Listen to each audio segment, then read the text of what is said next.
I'm told Snake from Moscow has fixed their mic. Let's try it once more. Snake, please, are you with us from Moscow? Hi, can you hear me now? Yes, Snake, welcome. Hi, thank you for taking my call.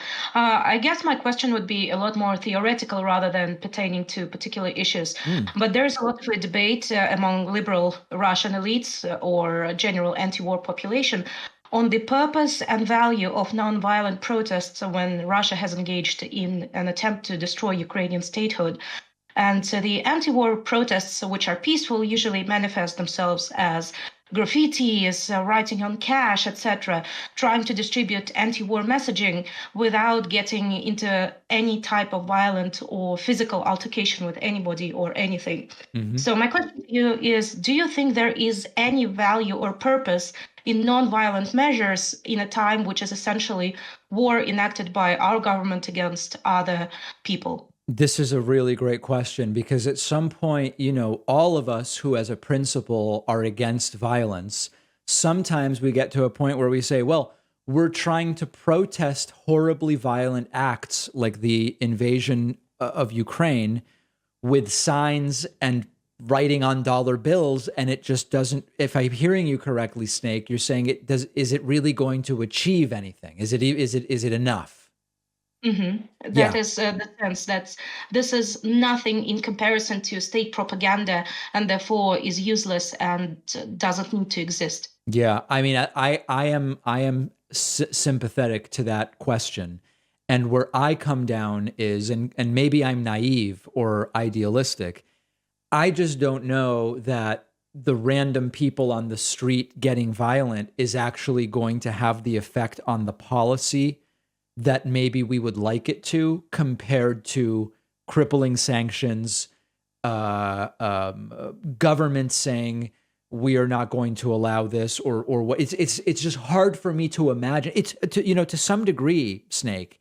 It's like when these people say, if the Jews had handguns, World War II wouldn't have happened. And every historian that has looked at it says that's just not true. So I understand the instinct, but I wonder how based in reality the idea is. I just don't know. Thank you. And if I can, my second question is going to be slightly more practical.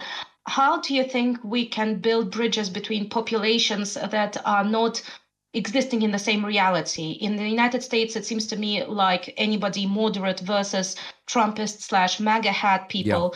In Russia, it's the so-called Vatniks, who are Soviet era ideologues versus more younger, liberal, or just plain more moderate population of Russia. Do you think it is even possible to build bridges between such groups of people who don't seem to align anywhere? So I think it's possible.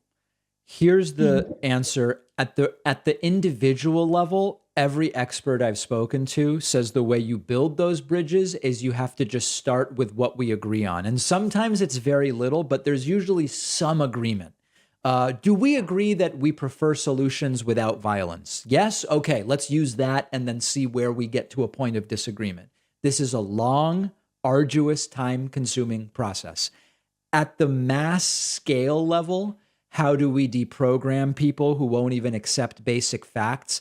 I don't have the answer to that, unfortunately.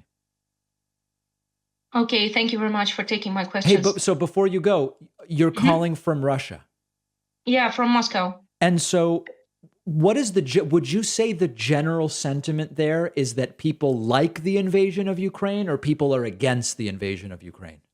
I have to say that I will have a certain Moscow liberal bias because that's the area where I was raised, and my family has always been critical of the government. There is not a single person in my immediate circles that are fans of this government. Okay. But I would say that just from my own personal experience, just looking at cars or driving or parking anywhere, Mhm. I don't see a single Z sign. There is no single, I would say, personal initiative to install anything that is commemorative to this war.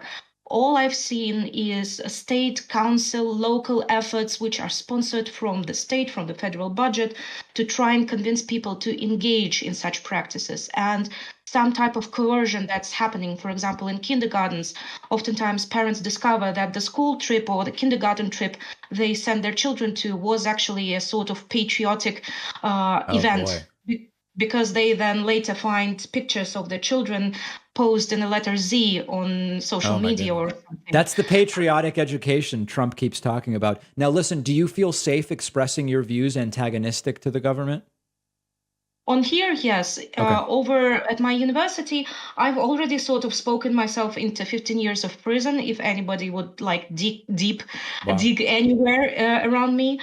So this is just a weird stasis that I know that if anybody looked at me or what I've been writing, what I've been saying, it is quite possible that I will face some sort of fine or maybe even jail time. After all, a Wow. person was arrested yesterday for walking out with a printout of Russian constitution onto Mm, the streets of Ekaterinburg.